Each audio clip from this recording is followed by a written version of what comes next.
Cricket అభిమానుల ప్రేమను వ్యాపారంగా మార్చొద్దంటూ Telangana cricket fans united association సభ్యులు మండిపడ్డారు. ఉప్పల్ భగాయత్తులు Telangana cricket fans united association సభ్యులు పత్రికా సమావేశం నిర్వహించారు.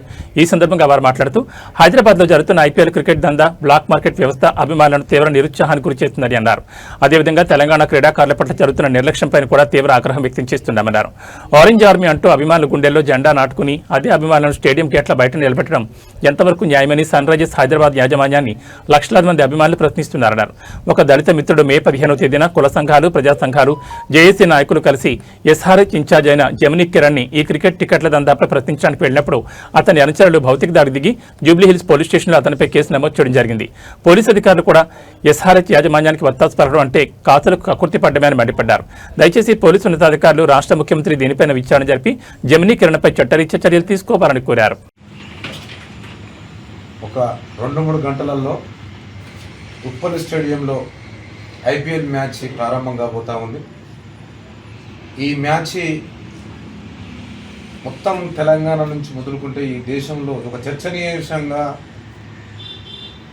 ఈ మ్యాచ్ వల్ల ఎంతమంది నష్టపోతున్నారు, టికెట్లు ఎక్కడ పోతున్నాయి అని చెప్పేసి గగ్గోలు పెట్టేసి స్టేడియం నుంచి మొదలుకుంటే మాలాంటి ఆఫీసులలో కూడా ప్రెస్ మీట్లు పెట్టేసి ఆట ఎవరిది, డబ్బులు ఎవరి, ఆటగాళ్ళు ఎవరు, డబ్బులు ఎవరి, అసలు స్టేడియం ఎవరిది, ఇందులో దందా చేసే వాళ్ళు ఎవరు అనేది లెక్క తేల్చవలసిన పరిస్థితి. రాష్ట్రం కూడా 2,000 టికెట్ని 8,000, 9,000, 10,000 అట్లాగే 20,000 టికెట్ని 40,000, 50,000 అమ్మేటువంటి పరిస్థితి వచ్చింది. ఇక్కడ స్టేడియంలో చూసే వాళ్ళంతా ఆ క్రికెట్ అభిమానుల మీద ఉన్నటువంటి అభిమానం అంతా కూడా మామూలు కామన్ జనంతో పాటు అఫీషియల్ ఉన్నటువంటి వాళ్ళు కూడా ఉంటారు. ఇప్పుడు ఆ క్రికెట్కు 4 నుంచి 5,000, 10,000 కనుక మనం ఇచ్చినప్పుడైతే వాళ్ళు కామన్గా మొత్తం జనముల కూకుంటే ఆ జనముల కనీసం మంచినీళ్ళు ఇచ్చేటువంటి వాడు కూడా ఉన్నాడు. 5,000 రూపాయలు, 10,000 రూపాయలు దొబ్బి కనీసం మంచినీళ్ళు ఆట ఆడుతున్నప్పుడు మంచినీళ్ళు ఇచ్చే పరిస్థితి ఉండదు. ఒక వాటర్ బాటిల్కి 200, 300, ఒక థమ్స్అప్కి 200, అట్లాగే ఒక సమోసాకి 200, ఈ రకంగా మొత్తం దీన్ని కూడా దోపిడీ చేస్తూ ఉన్నారు. అఫీషియల్గా కొంతమంది దీన్ని కాక కొంత ఒక నిర్ణయాత్మకంగా జరిపేటువంటి ఆట కాదు, దోపిడీ మొత్తం దొరికి ఎత్తుకొని చెన్నై లాంటి దేశాలకి, రాష్ట్రాలకు వెళ్ళిపోతారో వీళ్ళ పైన క్రిమినల్ చర్య ఖచ్చితంగా తీసుకోవాలని మేము డీజీపీ గారిని కలుస్తున్నాం. ముఖ్యమంత్రి గారు కూడా అప్పీల్ చేస్తాం.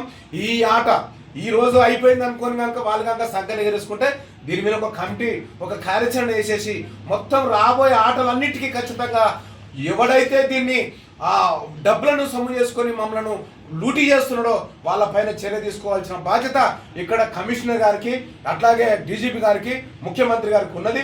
ఈ ఆటలు అనేది ఏదో మీరు అనుకుంటా ఉన్నారు 2,000, 3,000, 5,000 అని. ఎంతో కష్టపడి సంపాదించుకున్నటువంటి డబ్బును ఒకటే రోజు కోట్ల రూపాయలు కూడా కట్టుకొని వెళ్ళిపోయే పరిస్థితి వచ్చిందంటే మరి ఇక్కడ అధికారులు, అనధికారులు అందరూ కూడా ఏం చేస్తారో ఒకసారి ఆలోచించాలి. ప్రధానంగా రేవంత్ రెడ్డి గారికి ఒకటి చెప్తా ఉన్నాం. అయ్యా రేవంత్ రెడ్డి గారు, మన దగ్గర చాలా మంచి ఇంటెలిజెన్స్ పిల్లలు ఉన్నారు, క్రికెట్లో చాలా ఆరితేరినటువంటి పిల్లలు ఉన్నారు, మంచి కోచింగ్లో తీసుకొచ్చి ఇక్కడ దోపిడీ చేసుకోండి, మీరు ఏమైనా టికెట్లు అమ్ముకోండి, ఎంతైనా చేసుకోండి అంటే ఇది మొత్తం బరిదెగింపుగా రాష్ట్ర ప్రభుత్వంగా భావిస్తూ ఉన్నాం. ఇది చాలా మోసం జరుగుతుంది. ఇప్పటి నుంచి వెళ్ళి, ఈ రోజు నుంచి వెళ్ళి దీనికి ఇక్కడ ఉన్నటువంటి అన్ని ఆల్ కుల విద్యార్థులతో పాటు ఇక్కడ ఉన్నటువంటి నాయకత్వం కూడా ఉన్నది. దీనికి ఒక కమిటీ చేస్తాం. ఈ ఐపీఎల్ మ్యాచ్ ఈ రోజు జరుగుతున్న దాని మీద ఒక ఇన్ఫర్మేషన్ యాక్ట్ కింద ఎవడెవడు ఎంతెంత దందా చేసిండో ఆ దందంతా బయట పెడతాం. ఆ దంద బయట పెట్టినటువంటి వ్యక్తులపైన క్రిమినల్ కేసులు వాళ్ళని అరెస్ట్ చేయాలని చెప్పి డీజీపీ గారికి, ముఖ్యమంత్రి గారికి కలుస్తాం. ఈ యొక్క ఐపీఎల్ మ్యాచ్ ఇది మొత్తం లూటీ. ఐపీఎల్ మ్యాచ్ ఆనందం కోసం కాదు, వాళ్ళ యొక్క డబ్బులే వ్యభిచారం, డబ్బులు దోసుకోవడానికి. తెలంగాణలో అమాయకులు ఉన్నారనుకుంటారు, తెలంగాణలో ఏం చేసినా నడుస్తుంది అనుకుంటారు, తెలంగాణలో చేతగా. ఈరోజు ఉప్పల్ బాగేతిలో తెలంగాణలో జరుగుతున్నటువంటి కావచ్చు, బీసీసీఐ కావచ్చు, నిర్వహిస్తున్న ప్రతిష్టాత్మకంగా నిర్వహిస్తున్నటువంటి ఐపీఎల్ పైన ఒక మేడిపాపన్న గారి ఆధ్వర్యంలో ఒక ప్రెస్ మీట్ నిర్వహించడం జరిగింది. దీని యొక్క మెయిన్ ఉద్దేశం ఏంటంటే అభిమానులను ప్రేమను వ్యాపారంగా మార్చొద్దు, క్రికెట్లో ధనికులకు మాత్రమే వినోదంగా పంచొద్దు అనే నినాదంతో ఈరోజు మేము ముందుకు వస్తున్నాం మీడియా మిత్రులందరూ కూడా. మొదటిగా క్రికెట్, ఈ ఐపీఎల్ అనేది, ఈ ఆట వినోదం అనేది దేనికి సంకేతం? ఇప్పుడు ఈ ఐపీఎల్ మ్యాచ్ ఉందనడంలో ఎటువంటి సందేహం లేదు. గతంలో చూస్తున్నాం మనందరం కూడా ఈ ఐపీఎల్ దక్కన్ ఛార్జెస్ అనేది ఉన్నప్పుడు ఐపీఎల్లో దాని యొక్క ఛార్జెస్ ఏ విధంగా ఉన్నవి, ఈ సన్ రైజ్ అనేది ఫ్రాంచైజ్ తీసుకున్నప్పటి దగ్గర నుంచి ఐపీఎల్లో ఉన్నటువంటి ఛార్జీలు ఏ విధంగా ఉన్నాయి మీరందరూ గమనించాల్సిన విషయం. కానీ ఒకటే సూటిగా మేము ప్రశ్నించదలుచుకుంది ఐపీఎల్ యజమానులకి ఎవరైతే ఉన్నారో ఈ సన్ రైజర్స్ యజమానికి సూటిగా ప్రశ్నిస్తున్నాం. ఈ వేదిక నుంచి ఇక నుంచి ఈ ఫ్యాన్స్ ఏదైతే ఉందో తెలంగాణలో ఉన్నటువంటి గ్రామ స్థాయి నుంచి జిల్లా స్థాయి నుంచి హైదరాబాద్లో ఉన్నటువంటి మెయిన్ యువ ఆటగాళ్ళు కావచ్చు, ఇవి అందరం కూడా ఈరోజు ఒక నిర్ణయం, ఒక చారిత్రాత్మకమైన నిర్ణయం తీసుకోబోతున్నాం. అదేంటంటే ఈరోజు అంతేకాకుండా ఈ యొక్క చెన్నై ప్రాతినిధ్యం వహిస్తూ ఇక్కడ ఫ్రాంచైజ్ తీసుకున్న సన్ రైజర్స్ ఎవరైతే ఉన్నారో వారు తెలంగాణ యువతకు ఐపీఎల్లో చాలా అన్యాయం చేస్తున్నారు. ఎక్కడెక్కడో విదేశాల్లో ఉన్న ఆటగాళ్ళని తీసుకొని వేల కోట్లు ఖర్చు పెట్టి మా సంపదనంతా కూడా వాళ్ళకు దోచిపెడుతున్నారు. కానీ ఈ అసోసియేషన్ ఈరోజు ఒక చారిత్రక నిర్ణయం ఏంటంటే మా సంపద మాకే కావాలి, మా యువ ఆటగాళ్ళ మీరు ప్రోత్సహించాలి, మా తెలంగాణలో ఉన్నటువంటి ఎవరైతే ఆటగాళ్ళు ఉన్నారో వాళ్ళందరూ కూడా మీరు ప్రాతినిధ్యం కల్పించేసి మా ఆటగాళ్లకు సముచిత స్థానం కల్పించాలని చెప్పేసి అంటే ఎవరిని అసలే పేదరికంతో ఉన్న తెలంగాణ బడుగు బలిగిన వర్గాల్లో ఇంకా పేదరికం చేయదలుచుకున్నది ఈ యొక్క చెన్నై ప్రాతినిధ్యం వస్తున్న సన్ రైజర్స్ హైదరాబాద్. అయ్యా చెన్నై సన్ రైజర్స్ హైదరాబాద్ ఎవరైతే ఫ్రాంచైజ్ ఉన్నారో మీరు కనుక మా యొక్క తెలంగాణ క్రికెట్ ఫైనాన్స్ యునైటెడ్ అసోసియేషన్ని పరిగణలోకి తీసుకోబోతే భవిష్యత్తులో మీరు తీవ్ర ఆరోపణలు ఇబ్బందులు ఎదుర్కొంటారని చెప్పేసి గట్టిగా సమాధానం చెప్తున్నాం. మీ అందరికి కూడా ఈ మీడియా మిత్రులందరి ద్వారా మీకు తెలియజేసేది ఏంటంటే ఈ యొక్క ఫ్రాంచైజ్ ఏదైతే ఫ్రాంచైజ్ ఉందో చెన్నైలో ప్రాతినిధ్యం వహిస్తూ తెలంగాణలో మన హైదరాబాద్లో చేస్తున్నారో మీ యొక్క సంపదను మా సంపదను మీరు చెన్నైలో పెట్టుబడి పెట్టి. పాత్రికేయులకు మా యొక్క నమస్కారాలు, ధన్యవాదాలు. ఈరోజు ప్రెస్ మీట్ సందర్భం ఏంటంటే మీకు తెలుసు, మీ అందరూ కూడా తెలుసు, మీ మీడియా యజమాన్యాలకు తెలుసు, పత్రికా యజమాన్యాలు కూడా తెలుసు ఏం నడుస్తుంది. ఈ ఐపీఎల్ ఫ్రాంచైజ్ అయినటువంటి సన్ రైజర్స్ వాళ్ళు ఈ హైదరాబాదులో గత 6 మ్యాచ్లు నిర్వహించడం జరిగింది. ఈరోజు 7వ మ్యాచ్ నిర్వహణలో భాగంగా 1 గంటలో స్టార్ట్ అయితే 4 గంటల్లో మ్యాచ్ స్టార్ట్ కాబోతుంది.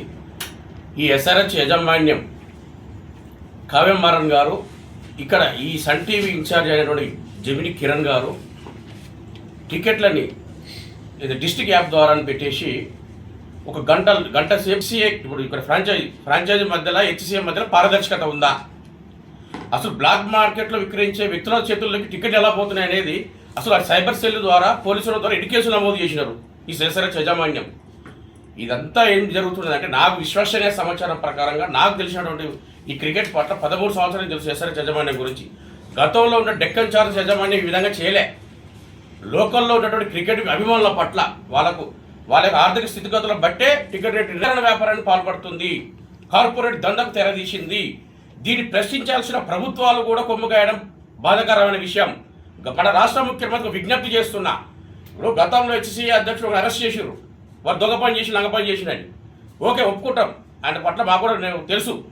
మరి ఇప్పుడున్న వాళ్ళు ఏం చేస్తున్నారు, మీ ప్రభుత్వాలు ఏం చేస్తున్నాయి? ఏం లేదు. ఎస్ఆర్హెచ్ యాజమాన్యం కొంతమందిని ఇక్కడ ఇన్ఛార్జ్ వాళ్ళు మేము ప్రశ్నిస్తే ప్రభుత్వానికి ఇస్తున్నాం టికెట్లు, పోలీసు వాళ్ళకి టికెట్లు ఇస్తున్నాం, బ్యాచ్ ఎవరికి ఇచ్చేది లేదుగా.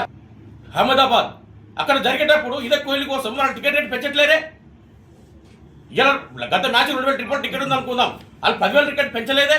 మీరు తీసుకోండి, టికెట్ ధరలు మీరు తీసుకోండి, మీడియా ఫోకస్ చేయాలి. ఇది ఇప్పుడు గత 6 మ్యాచ్లు 1 టికెట్ రేట్ పెట్టారు, ఈ మ్యాచ్కి ఎందుకు పెట్టారండి? 20,000 టికెట్ని 45,000 చేశారు.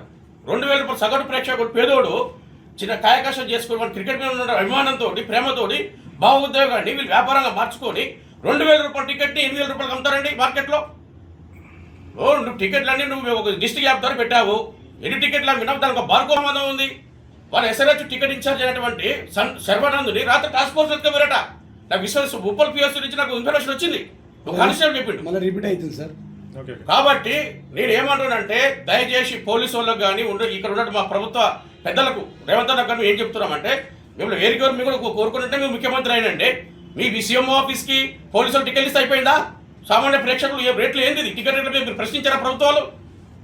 దయచేసి ఇప్పటికైనా ఈ ఎస్ఆర్హెచ్ యొక్క ఈ వ్యాపారాన్ని, కార్పొరేట్ వ్యాపారాన్ని ప్రభుత్వము ఇక్కడ ఉన్న ప్రభుత్వం అడ్డుకట్ట వేస్తుందా వేదా ప్రశ్న నెంబర్ 1. నెంబర్ 2గా మొదలవుతుంది రాష్ట్ర వ్యాప్తంగా తెలంగాణ మా ప్రేక్షకుల కోసం ఇదంతా ఉద్యమం ఏంటంటే ఒక టికెట్ 40 రూపాయలు ఉంటాయి. దయచేసి మీడియా వాళ్ళు మీకు నమస్కారం చెప్తున్నాను, దీన్ని వెలుగులో తీసుకురండి. ప్రతి ఒక్క సగటు పేదవాడిని దగ్గర కూడా వెళ్ళిపోవాలి. ఈ వార్త రియలైజ్ కావాలన్న ప్రేక్షకులారా మీకు కూడా ఒక విన్నపం. వద్దండి, ఇన్ని వేల రూపాయలు పెట్టి టికెట్లు కొని స్టేడియంకి వచ్చి మ్యాచ్ చూడాల్సిన అవసరం లేదు మిత్రులారా. వద్దు, దయచేసి మీరు దండ పెట్టి చెప్తున్నా, అవసరం లేదు. హ్యాపీ టీవీల ముందు చూడండి, ఎందుకు మీ యొక్క జేబులు ఖాళీ చేసుకొని ఇళ్ళలో భార్య పిల్లలు కుట్ర ఇప్పుడు ఆ డబ్బులు పెడితే మీ పిల్లలు ఫీజులు వెళ్తాయి. వాడు డబ్బు చెన్నై వాడు డబ్బులు మొత్తం మూటలు కట్టుకొని వానికి ఎవరు ఇక్కడ బినామీ జమిని కిరణ్ అని సన్ టీవీ అలా మార్చారు, జమిని సన్ టీవీ నెట్వర్క్ మార్చారు. ఆయన బినామీ దీని మీద ఈ దందా మీద ఈ